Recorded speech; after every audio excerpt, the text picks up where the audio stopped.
Look, while virtue signaling is one of the key strengths of this administration, it's reached a new low, I think.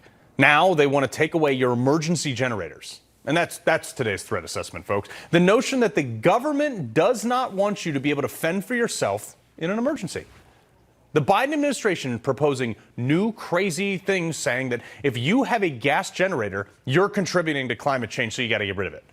Now, look, I live further away from the main roads than a lot of people, which often has major power disruptions and some serious storms, probably more than most areas. But I use my generator, I don't know, twice a year, maybe for a day at each time. During the 48 hours of runtime annually, I burn like less than 20 gallons of fuel. Now, folks, many of you might have the same scenario. A member of my household requires medication that must be refrigerated. Joe Biden wants that medication to go bad because he wants me dependent on them. He doesn't want me to be able to keep that fridge cold. What sense does that make? Why does every proposal they come up with make me less self-sustaining and me less wealthy?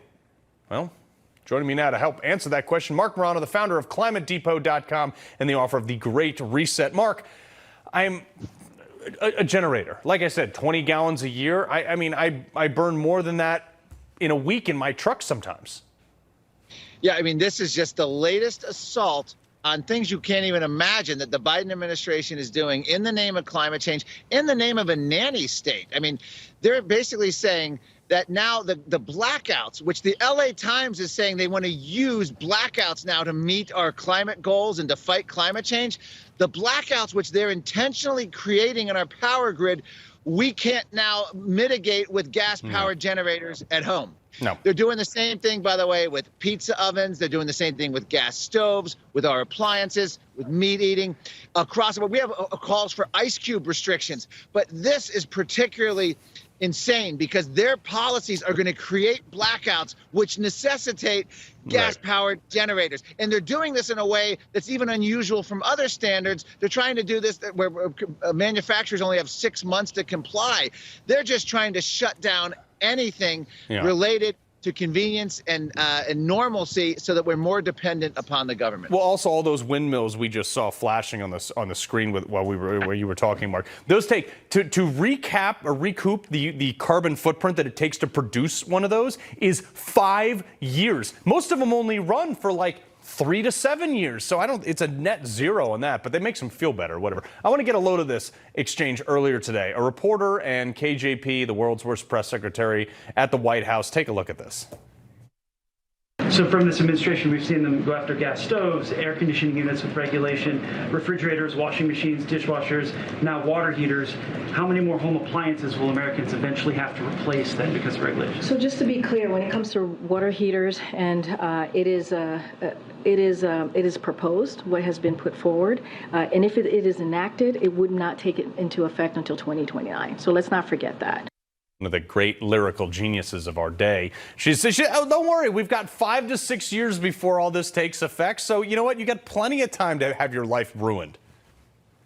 Yeah, I mean, it takes a long time for the bureaucracy to move on this, but what this is much shorter time frame than she's saying, because this sends a signal to manufacturers in the marketplace. They have to stop making things the way they are because of this onslaught of regulations. And the most incredible is air conditioning, by the way, because they're literally talking about, oh, they're worried about a heat wave or the hottest day, which is all bogus, and they've backed away from. But they want to take away air conditioning. This is how you deal. We have a 99% drop in death rate, and they want to take away air conditioning, which is probably one of the key reasons that people can survive through hot weather.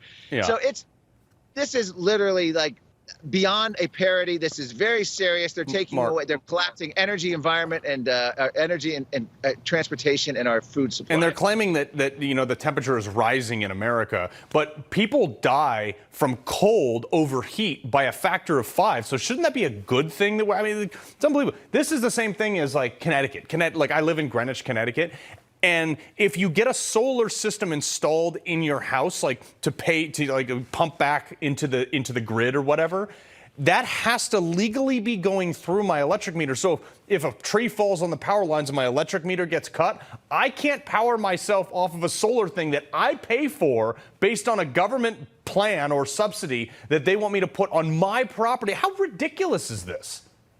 Well, this is the Sovietization of America. It literally is. It's a bunch of bureaucrats who think they're doing good, and these are ideologues running under the Biden administration. In other words, every gas-powered generator they shut down, every air conditioner they can control through thermostat, they think the earth smiles at them. Yep. And so what there is, these are bean-counting bureaucrats that make regulations that literally make no sense.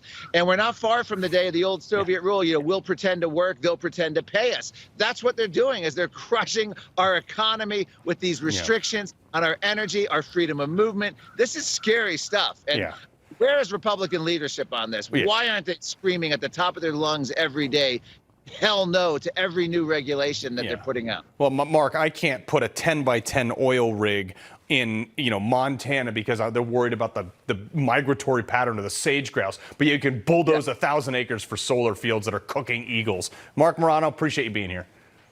Thank you, Carl. Appreciate it. All right, coming up, Gen Z. I love to dunk on these guys. They're complaining once again. We're going to discuss what new workplace accommodations they're calling for in the Culture Clash next.